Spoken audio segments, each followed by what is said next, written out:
G'day folks.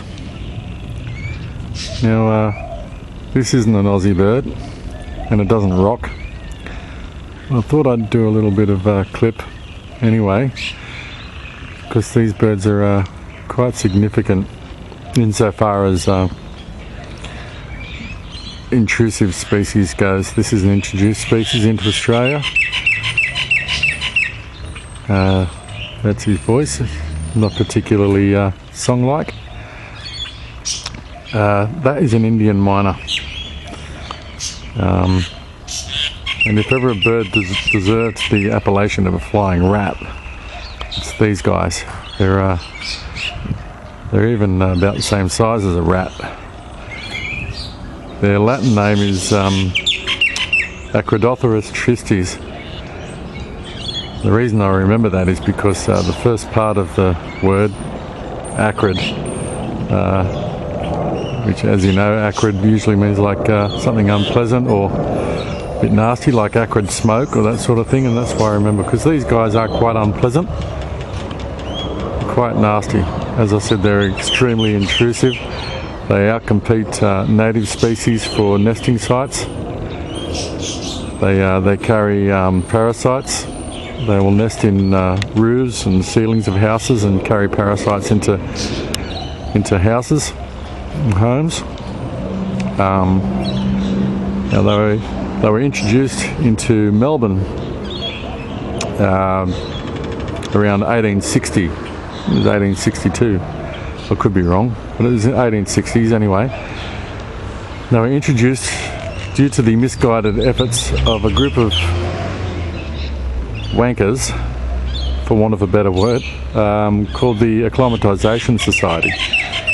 And the Acclimatisation Society were a group of well-heeled folk living in Australia who had settled in Australia from Great Britain and Western Europe, places like that, who wanted to feel more at home. So they set about releasing large numbers, experimental numbers of birds and animals to try and make Australia feel more like their homelands. So there was, they introduced foxes and rabbits and starlings and birds like this, which had a really bad effect on the environment and still do.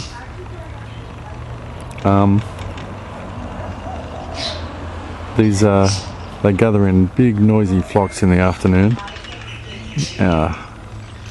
as they roost, and they create some big cacophonies of sound, and the sound isn't a nice one. They get into bins, they hang around human habitation, and they scavenge. They breed very well, a very successful release. I actually read recently that they're in the top 3 of the top 100 most intrusive species in the world.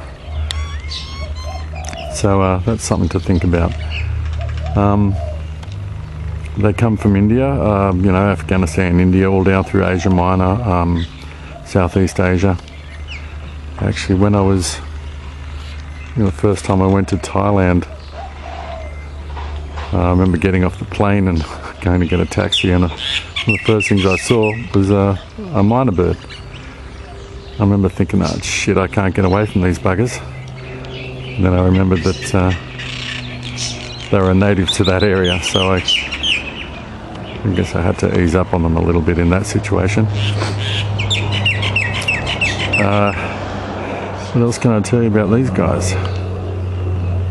There's one group of people who's making a concerted effort to try and whittle down their numbers in Australia, is a group called the Men's Shed.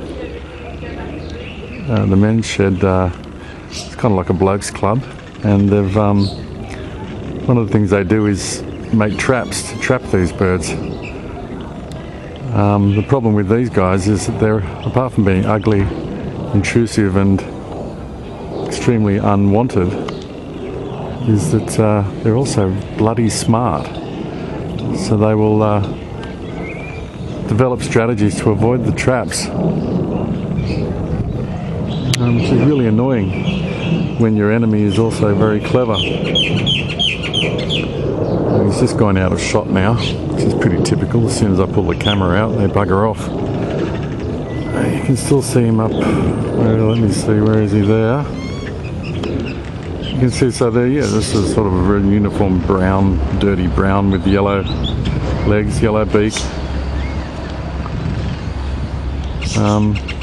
Yes, they were introduced into Melbourne first, and Melbourne at the time that they were introduced was pretty much like the capital city of Australia. People think it's Sydney, but back then Melbourne and Victoria was far more important than the colony of New South Wales, even though this is where the original settlement was.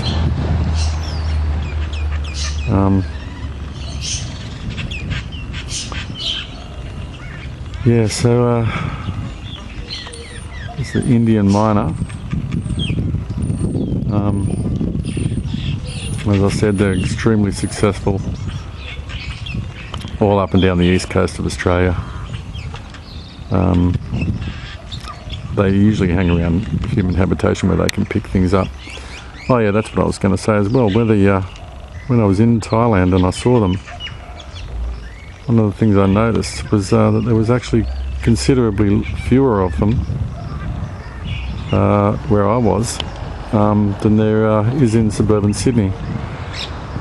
The reason for that, I assume, was because particularly in the tourist spots that I was in, you'll see in the mornings and early in the morning parties of Thais going about cleaning up the beach, sweeping and raking the beach and picking up rubbish and so on to make the place look nicer for tourists like me. So there was less rubbish around for the birds to eat. So their numbers were, just kind of normal and stable that you would expect. Whereas here, the higher population, a lot of, just litter and people that don't give a shit chucking stuff around. The birds just thrive. They're an opportunistic feeder and they just thrive, jumping into bins and gutters and everywhere. They are just like rats. So that is Acrodothilus tristis, the Indian Mynah. Like I said, it's not an Aussie bird and it doesn't rock, but I'm putting it up here anyway because they are significant and only in a bad way. Yeah, alright.